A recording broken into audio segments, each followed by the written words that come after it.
એક મોટું નામ બીસીએ બરોડા ક્રિકેટ એસોસિએશન 85મી એજીએમ ઘર્ષણ વિરોધ વચ્ચે તમામ એજન્ડાઓ પસાર થયા. ખેંચતાણ પણ જોવા મળી બે જૂથો વચ્ચે. એક બાજુ પ્રણવ અમીન, બીજી તરફ સમરજીતસિંહ ગાયકવાડ, તો બીજું એક ગ્રુપ દર્શન બેન્કર અને તેમની ટીમ. તમામ ઘર્ષણ જોવા મળ્યા, હલ્લાબોલ પણ જોવા મળ્યા, પરંતુ તમામ જે એજન્ડા છે તે પૂર્ણ થયા, એટલે કે પાસ થયા છે. બરોડા ક્રિકેટ એસોસિએશન બીસીએની 85મી વાર્ષિક સામાન્ય સભા હરીફ જૂથો વચ્ચેના ઘર્ષણ અને હોબાળા વચ્ચે સંપન્ન થઈ. એજીએમમાં મુખ્યત્વે બે જૂથો વચ્ચે ખેંચતાણ જોવા મળી. એક તરફ પ્રણવ અમીન અને બીજી તરફ સમરજીતસિંહ ગાયકવાડનું જૂથ, બીજી તરફ દર્શન બેન્કર અને તેમનું જૂથ. આ ઉપરાંત સત્યમેવ જયતે નામના ત્રીજા જૂથે પણ હોબાળો મચાવ્યો. એજીએમ શરૂ થતાની સાથે સત્યમેવ જયતે જૂથ દ્વારા જોરદાર હોબાળો મચાવવામાં આવ્યો છે. સાથે જ એજીએમમાં એકાઉન્ટ એટલે કે હિસાબો વિશેની ચર્ચા શરૂ થઈ. અંદર ચાલી રહેલા ઘર્ષણનો અવાજ બહાર સુધી સંભળાયો. હિસાબો પર સખત વિરોધ પણ થયો. સત્યમેવ જયતે જૂથે બીસીએના એકાઉન્ટમાં છેડછાડ થઈ હોય તેવા ગંભીર આક્ષેપ પણ કર્યા. વિરોધ છતાં પ્રણવ અમીન અને સમરજીતસિંહ ગાયકવાડ જૂથ તેમના ટેકેદારોને જોરે તમામ એજન્ડાઓ પસાર કરવામાં સફળ રહ્યું છે. એજીએમમાં પૂર્વ BCCI vice president Chirayu Amin, પૂર્વ ક્રિકેટર કિરણ મોરે, પ્રણવ અમીન, શીતલ મહેતા, અજીત લેલે, બીજી તરફ દર્શન બેન્કર, જતીન વકીલ, કૌશિક ભટ્ટ, સત્યમેવ જયતે ગ્રુપના મેમ્બર ઉપસ્થિત રહ્યા છે. સમરજીતસિંહ ગાયકવાડની ગેરહાજરી એ પણ ચર્ચાનો વિષય બને છે.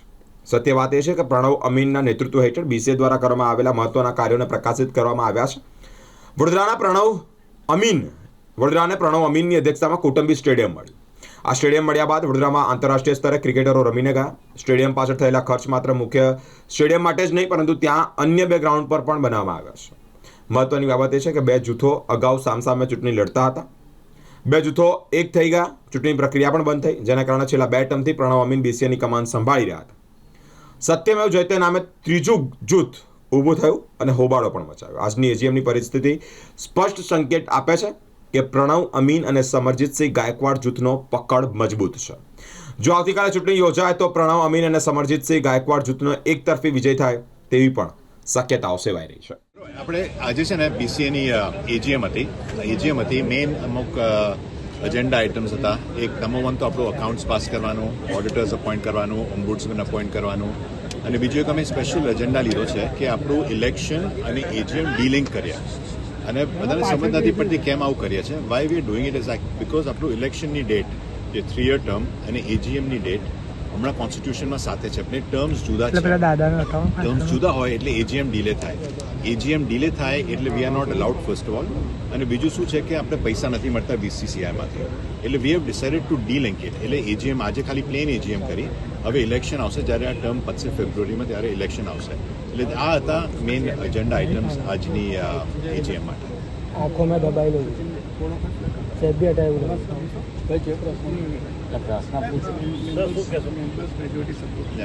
ઇલેક્શન અંગે શું છે? સો ઇલેક્શન પહેલા આજે બધા એજન્ડા આઇટમ્સ હતા. એ રોજ મેજોરિટી સપોર્ટ ઓલમોસ્ટ 80-20 મેજોરિટી જેવું દેખાતું હતું. 90-10 જેવું હતું. એકચ્યુઅલી ખાલી 15-20 લોકો હતા જેને દે વર અનહેપી ઇટ સીમ્સ.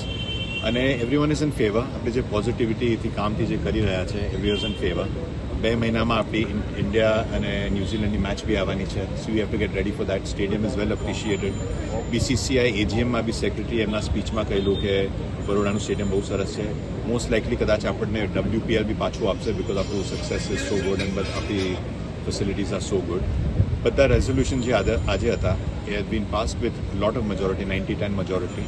અમુક લોકો બૂમો પાડતા હતા, પણ it was a very short. Most of the members well behaved હતા અને પોઝિટિવિટી સાથે કામ કરે છે. સર, ખાસ કરીને કૌટુંબિક સ્ટેડિયમ જે બનાવ્યું ત્યારબાદ અન્ય 2 ગ્રાઉન્ડ પર અલગ બનાવ્યા છે. વડોદરા ક્રિકેટ માટે ખૂબ સારી વાત છે, ક્રિકેટરો માટે સારી વાત છે. બરોબર, એ યોર રાઇટ. એકચ્યુઅલી અમારું ગોલ શું છે કમિટીનું? હવે મારા શીતલ અજીતના 6 વર્ષ પતવાયા, સોનુના 3 વર્ષ પતવાયા છે. અમારું agenda right from the beginning હતું કે 3-4 મોટા મુદ્દા હતા. બરોબર, એક તો બરોડામાં સ્ટેડિયમ બનાવીએ. નંબર 2, આપણે ફાઇનાન્શિયલ આપણી બહુ બેકલોગ હતી એજીએમ્સની. તે બધી એજીએમ્સ પતે એટલે આપણે પૈસા આવે બીસીસીઆઈ માટે જે આપણે સ્ટેડિયમમાં વાપરી શકાય અને ક્રિકેટ ડેવલપમેન્ટ વાપરી શકાય. અને ત્રીજું હતું કે ક્રિકેટ ઇમ્પ્રુવમેન્ટ. આ 3 મેઇન એજન્ડા આઇટમ્સ આપણા હતા જેના લીધે કરેલા. આવું છું તમે કહો છો ને કે હમણાં આ લોકો કહે છે કે 340 કરોડ સ્ટેડિયમ પર સ્પેન્ડ કર્યા છે. 340 કરોડ સ્ટેડિયમ પર નથી સ્પેન્ડ કર્યા. સ્ટેડિયમ પર we have spend only 207 crore અને જેવું મારું બજેટ હતું એનાથી ઓછા છે. બાકીનું જે સ્પેન્ડ છે, જે પહેલાં જે લેન્ડ લીધેલી 10 વર્ષ પહેલાં કે જ્યારે બી લીધેલી એ છે, એના છે ખર્ચા. આ નવા રસ્તા માટે જે લેન્ડ લીધેલી એના ખર્ચા છે. પછી આપણે આ સર્ક્યુલર રોડ અંદરનો સર્ક્યુલર રોડ બનાવ્યો છે એના ખર્ચા છે.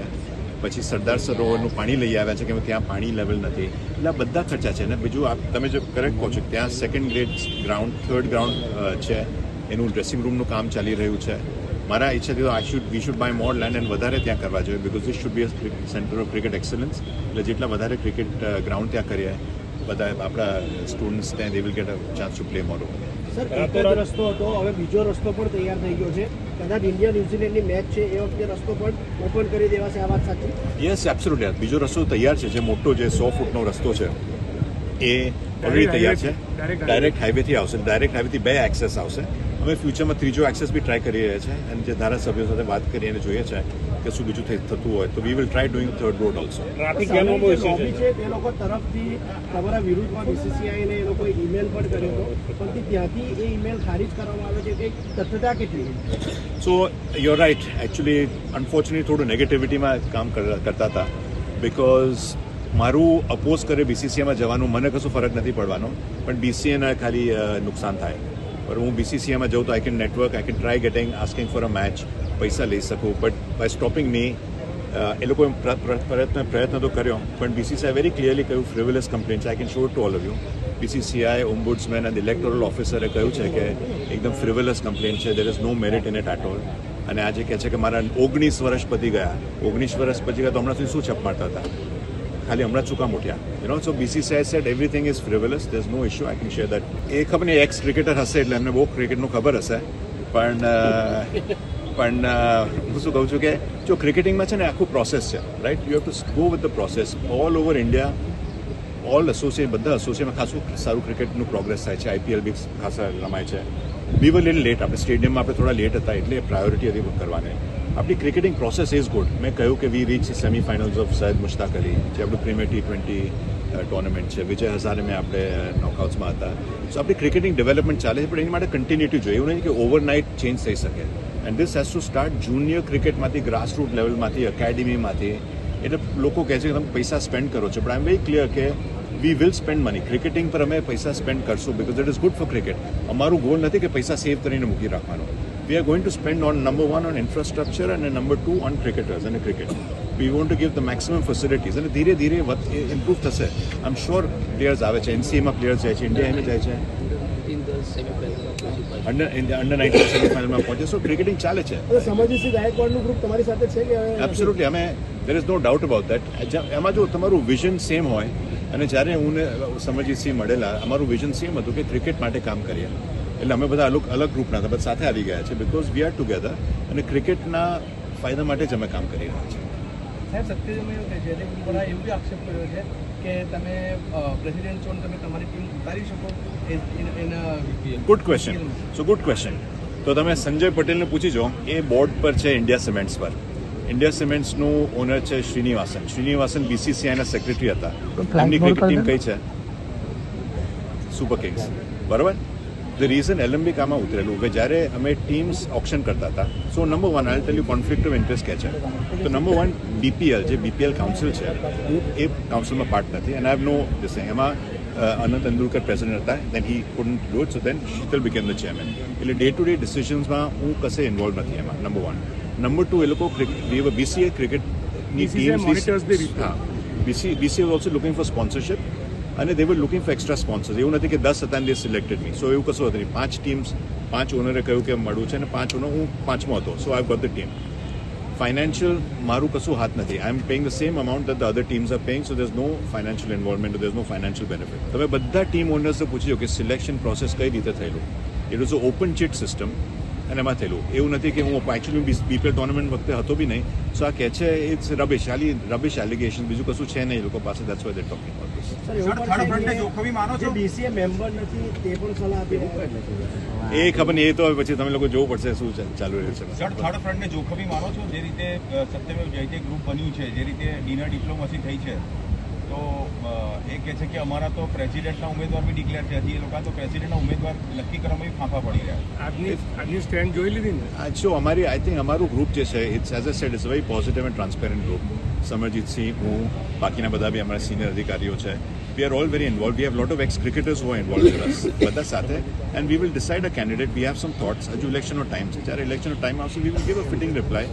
અને હમણાંથી ડિક્લેર કરવાની જરૂરત નથી. We have few people who are considering and we will do it. અને આખું ગ્રુપ અમે પોઝિટિવિટીથી કામ કરીએ છીએ and we will take a joint decision. આજના એજન્ડા જેટલા પાસ થયા એમાં બહુમતી સાથે જ પાસ થયા. યસ શ્યોર, ઓલમોસ્ટ 100% 90-10 જેટલું હતું. નમસ્કાર. આજની એજીએમ એક ફિયાસ્કો હતો, એક શેમ હતો.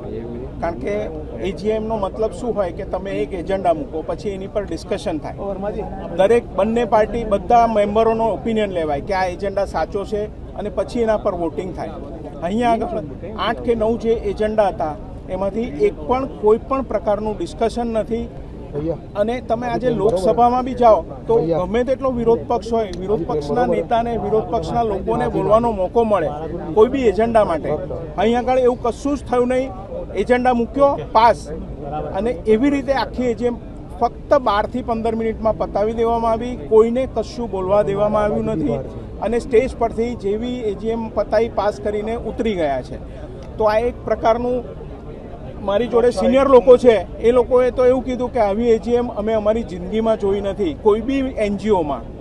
એક લેડી હતા 80 વર્ષના, એ બિચારા ખાલી એમાં જ આવ્યા હતા મિટિંગમાં ઇન્ટરેસ્ટથી. એ લેડી એવું બોલીને ગયા કે આ કયા પ્રકારની ડેમોક્રેસી છે, કે આવું તો અમે જોયું નથી, કે કોઈને કશું કહેવાનું નહીં, સીધું કહી દીધું, જાણે ઓર્ડર આપવા હોય એવી રીતની એજીએમ હતી.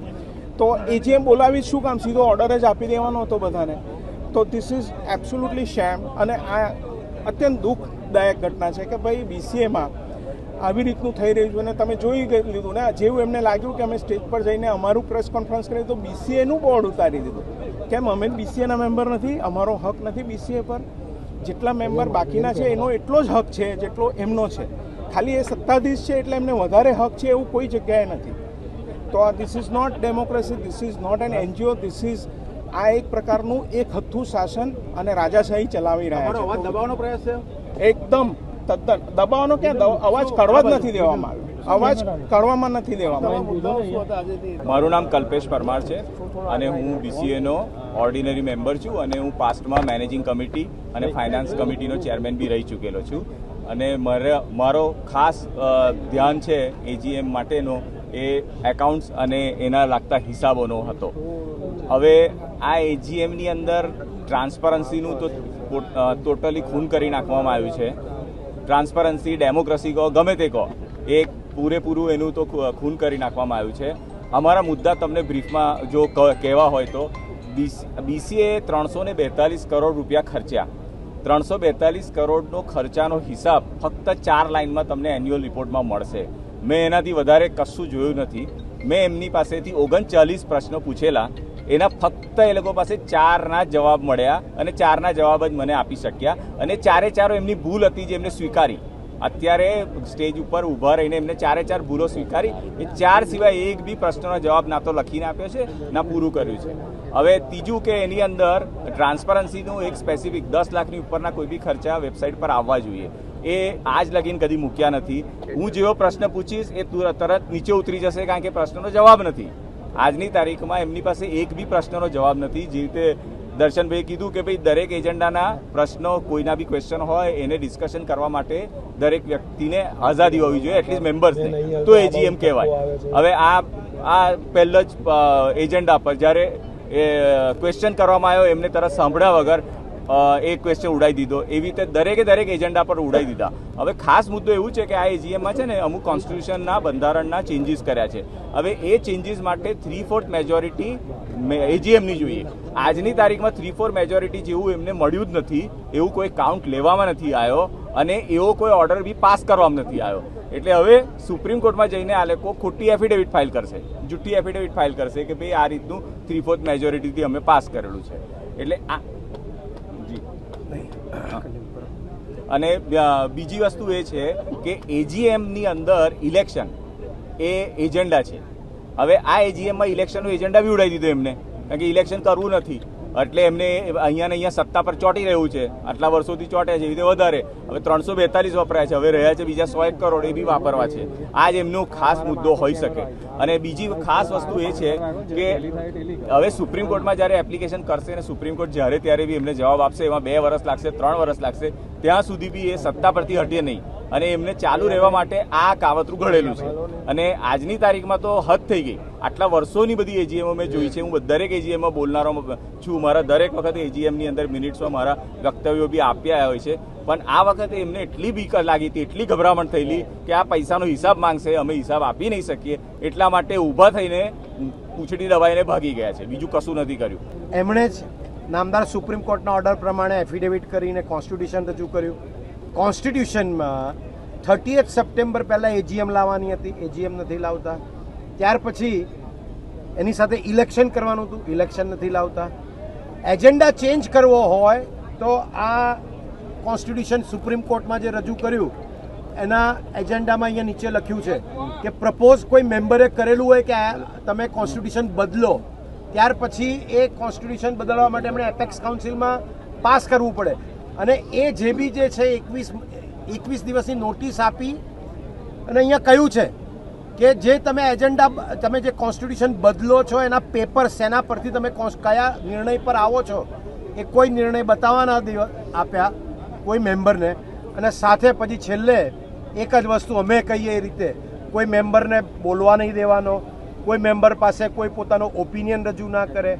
આટલા સિનિયર સિટીઝનો આવ્યા, દર્શનભાઈએ કહ્યું એ પ્રમાણે કે 80 વર્ષના એક લેડી હતા, એમણે કીધું દેર ઇઝ નો ડેમોક્રેસી, સરમુખત્યારશાહી, પેઢીનામાની સરમુખત્યારશાહી. અને એમની આજુબાજુ જે ફરવાવાળા છે એ બધા જ મેમ્બરો જાણે છે શું થયું છે. તમે આ ઉપર આવીને બોલો. બધાએ પ્રપોઝ કર્યું કે અમને બોલવાનો મોકો આપો, તમારા એજન્ડા વિશે અમારો જે વિરોધ છે નોંધો, ત્યાર પછી તમે મેજોરિટી લો. તમે કોઈ તો આજે એમણે એવું કીધું કે પહેલા એજન્ડા પાસ કરીશું ને પછી તમારું અમે તમને સાંભળીશું. પ્રપોઝ એજન્ડા હોય, પ્રપોઝ એજન્ડા માનો કે એ લોકો મૂક્યો બીસીએ ના ટોટલ લગભગ મારા જાણવા મુજબ 2000 જેટલા મેમ્બર છે. હું 2009, 2017, 2024 ને 2025 આ સમય દરમિયાન બરોડાની જૂનામાં જૂની ક્લબ પોલો ક્લબનો હું પ્રેસિડેન્ટ તરીકે ફરજ બજાવી. મેં અત્યાર સુધીમાં 6 થી 7 એજીએમ કરી છે, પણ મારી ટેન્યુરમાં કે મેં આજ સુધી આવું જોયું નથી કે એજીએમમાં કોઈને એનું મંતવ્ય રજૂ કરવાની પરવાનગી જ ના આપવામાં આવે. આજે તમારે આ રીતે જો એજન્ડા પાસ કરવો હતો તો એજીએમ બોલાવવાનો ખર્ચો કરવાનો મતલબ નહોતો. તમારે તાંગાડી અંદર બેસીને પાસ કરીને લોકોને સર્ક્યુલેટ કરી દેવાની હતી. એજીએમમાં કોઈ પણ તમે કોન્સ્ટિટ્યુશનલ ચેન્જ તમે લાવો તો તમારે it should be open discussion કે તમે કેમ લાવો છો, લોકોના શું વાંધા છે, એ તો કોઈ ડિસ્કશન કરવાનું હોય કે નહીં. માત્ર હુ ઇઝ ઇન ફેવર, હાથ ઊંચા કર્યા, મારી આગળના બેઠેલા 4-5 જણા એવા હતા, દે વેર રેઝિંગ બોથ ધ હેન્ડ્સ, અને એ રીતે એ લોકો મેજોરિટી બતાવી છે. એટલે ધીસ ઇઝ એબ્સોલ્યુટલી અનકોન્સ્ટિટ્યુશનલ. અને એ તો અમે we are going to challenge this કે ભાઈ આ એજીએમમાં જે પાસ થયું છે એ ખોટું થયું છે. કોઈ પણ રિઝોલ્યુશન આ રીતે વિધાઉટ ડિસ્કશન પાસ ના થાય. ઇવન તો આપણા ભારતમાં લોકસભામાં 370નું પણ જ્યારે બંધારણમાં ચેન્જ કરવાનો હતો ત્યારે ઇટ વોઝ ઓપન ડિસ્કશન, વિરોધ પક્ષને પણ સાંભળવામાં આવ્યા હતા. એટલે એવું કંઈ નથી કે કોઈ વસ્તુ સાંભળવાની જ નહીં. તમે તમારે આર્બિટ્રેટરી આવી રીતે નક્કી કરવું હોય તો એજીએમ બોલાવવાનો કોઈ મતલબ નથી. સાહેબ ક્યાં ચેલેન્જ કરશો? કોર્ટમાં કરશો ક્યાં કરશો? હવે એ અમે નક્કી કરીશું ક્યાં કોર્ટમાં કરવું કે ચેરિટી કમિશનરમાં કરવું, પણ we are going to challenge this. અને કેવું હોય કે ભાઈ આ રીતે તમે ચેન્જ કરવા માંગો છો, એ વસ્તુ ખોટી છે, એને આ રીતે ચેન્જ કરો, એવી કોઈ ચાન્સ કોઈને પણ આપવામાં નથી આવી, કોઈ ઓપોર્ચ્યુનિટી આપવામાં નથી આવી. માત્ર ને માત્ર હાથ ઊંચા કરાવી દીધા. અને એક જ સાઈડના હાથ તમે જોયા હશે જો અંદર હોય તો, ખાલી સ્ટેજની લેફ્ટ રાઈટ સાઈડના જેટલા એ લોકોના ગ્રુપના હતા, એક આખું ગ્રુપ જ એક જગ્યાએ બેઠું હતું. એ બધા હાથ ઊંચા કરી દે, 2 હાથ, એટલે પાસ. ઓર્ડિનરી મેમ્બર છું BCAનો. હવે ખાતા જોવાનું મારું કામ છે ને એમાં 2-3 તો શું 10, પણ સૌથી મોટી તમને થોડી ઉદાહરણ આપું છું. 8 કરોડનું TDSનું ક્લેમ નથી લીધું. તમે તમારા કોઈ બી એક TDS કપાયા હોય, તમે ક્લેમ લેવા જાઓ કે 500 રૂપિયાનો, પણ આ તો દિલદાર સાહેબો છે, 8 કરોડ જવા દીધા. કેમ? BCACI લેટ ભર્યું. અરે સુપ્રીમ કોર્ટ સુધી તમે ના જઈ શકો 8 કરોડ માટે? જ્યાં બી જોઈ સુપ્રીમ કોર્ટ કે જે BCCI ભૂલે BCCI માગશે, પણ સાચી વાત છે કે ભૂલી ગયા, એવું જ હશે ને. બીજું આપણે શું સમજે? એનું કંઈ આન્સર બી નહીં આપ્યો કે અમારા ફોલ્ટ નથી. બીજા એવું કહો, સાંકરડા લેન્ડ તમને યાદ હશે લેવાઈથી 4 કરોડનો, એની સામેથી એફિડાવિટના અરવિંદ જાની પાસે કેસ કર્યો હતો, ફોર્જરીનો કેસ 138નો. એ કેસ એવી રીતે લડ્યા છે કે હરી ગયા ને એ 8 કરોડનું આપણા પાસે એફિડાવિટ હતા, ચેક બાઉન્સ થયેલા, તો બી આપણે હર્યા ને આ જો સિચ્યુએશન હતું. તમને બીજું એક કહું કે આ જે ઇલેક્શન કમિશનમાં નું ઇલેક્શનનો ડેટ ચેન્જ કર્યો છે એ પીટીઆર હોય છે ચેરિટી કમિશનરમાં. હવે ત્યાં વસ્તુ તમને આજની તારીખમાં નહીં પણ 2 વર્ષ પછી બી આ એજીએમ રદ થશે. કેમ? કારણ કે તમે ઇલેક્શન એજીએમમાં બોલાયો છે ને એ જ્યારે મૂળ જે રૂપને આપણે સબમિટ કર્યું છે ફોર્મ, ત્યારથી એ પીટીઆરમાં લખાયું છે કે જ્યારે ઇલેક્શન હોય ત્યારે એજીએમ સાથે જ હોય, કે એજીએમ 3 વર્ષે થાય ત્યારે ઇલેક્શન થવી જોઈએ. એ ના થયું એટલે એજીએમ બી ઇનવેલિડ જ ગણાય, એના વગર એજીએમ ના કરાય.